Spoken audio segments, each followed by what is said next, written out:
देवघर विधानसभा चुनाव में भारतीय जनता पार्टी को करारी हार मिलने के बाद संथाल क्षेत्र में भाजपा के वरिष्ठ सांसद निशिकांत दुबे लगातार दौरा कर रहे हैं। क्षेत्र का दौरा करने के बाद सांसद निशिकांत दुबे ने पत्रकारों से बात करते हुए कहा कि चुनाव के परिणाम आने के बाद जिन जिन क्षेत्रों का वर्णन कर रहे हैं उन क्षेत्रों में जनादेश को लेकर जनता में आक्रोश देखने को मिल रहा है। सांसद निशिकांत दुबे ने कहा कि भारतीय जनता पार्टी से ज्यादा चिंतित क्षेत्र की जनता दिख रही है, क्योंकि उन्हें पता है कि कुछ लोगों की नासमझी की वजह से झारखंड राज्य गलत हाथ में चला गया है। विधानसभा चुनाव में हुई करारी हार के बाद सांसद निशिकांत दुबे ने भाजपा में बगावत करने वाले और पार्टी के खिलाफ काम करने वाले कुछ नेताओं को संदेश देते हुए कहा कि वैसे नेताओं की राजनीति अब समाप्त हो जाएगी जो प्रधानमंत्री के नारे एक है तो सेफ है के खिलाफ काम कर रहे थे।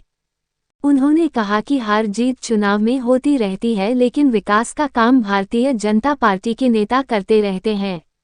उन्होंने कहा कि बांग्लादेशी घुसपैठ का मुद्दा राज्य के विकास से जुड़ा हुआ है, इसीलिए सड़क से लेकर सदन तक यह मुद्दा भारतीय जनता पार्टी उठाते रहेगी। मालूम हो कि हार को लेकर भारतीय जनता पार्टी के नेता लगातार समीक्षा कर रहे हैं। वहीं दूसरी ओर संथाल परगना के वरिष्ठ नेता भाजपा सांसद निशिकांत दुबे भी क्षेत्र का भ्रमण कर हार के कारणों की जानकारी लेते नजर आ रहे हैं। शनिवार को भी सांसद निशिकांत दुबे मधुपुर पहुंचकर वहां के कार्यकर्ताओं से मुलाकात की और फिर उसके बाद गोड्डा लोकसभा क्षेत्र के विभिन्न प्रखंडों में जाकर स्थानीय नेताओं से बातचीत कर हार को लेकर चर्चा करते नजर आ रहे हैं। गौरतलब है कि झारखंड विधानसभा चुनाव 2024 में भारतीय जनता पार्टी सिर्फ 21 सीट पर सिमट गई, जबकि इंडिया गठबंधन ने 56 सीट पर बाजी मारी है।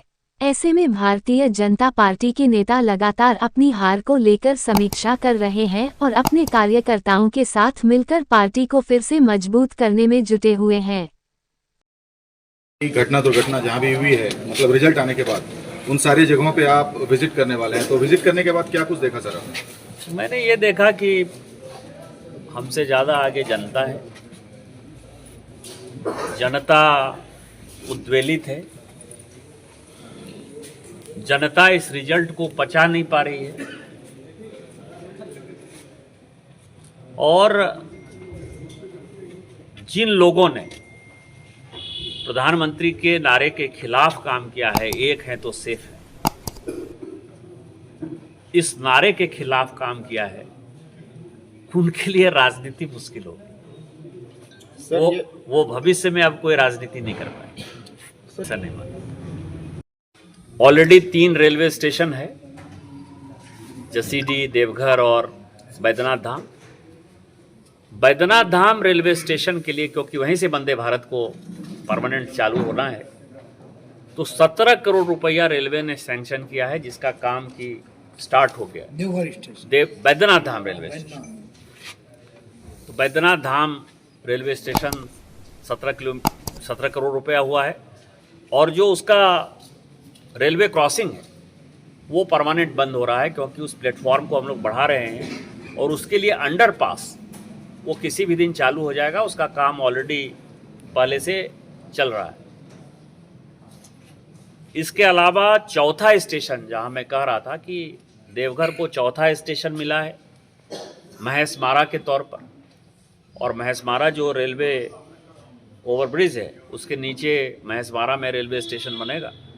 उसका भी काम मुझे लगता है कि टेंडर हो गया है, किसी भी दिन वो काम चालू हो जाएगा। इसके अलावा गोड्डा लोकसभा में सरैया हाट के लोगों का बड़ा डिमांड था सर्वाधाम रेलवे स्टेशन के लिए, तो सर्वाधाम का भी काम चालू होगा जनवरी-फरवरी में।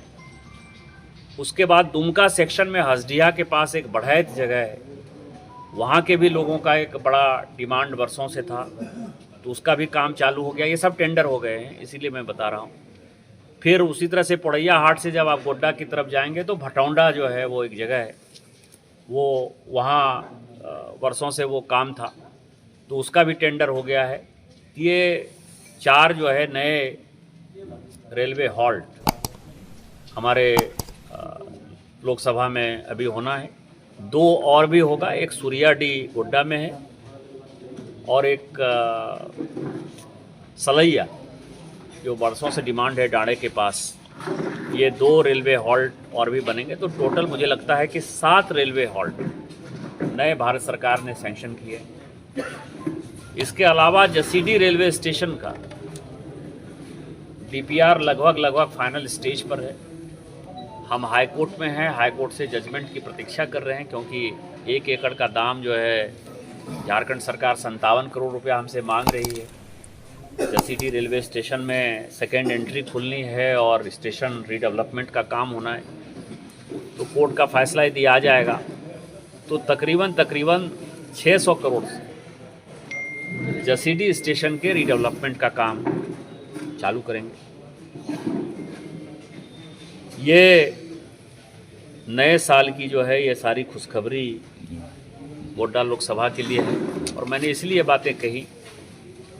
फिर मैंने कहा कि जैसे बांग्लादेशी घुसपैठिया और आदिवासी को बचाने का मुद्दा राजनीति से ऊपर उठकर है, उसी तरह मोदी की गारंटी और गोड्डा लोकसभा का विकास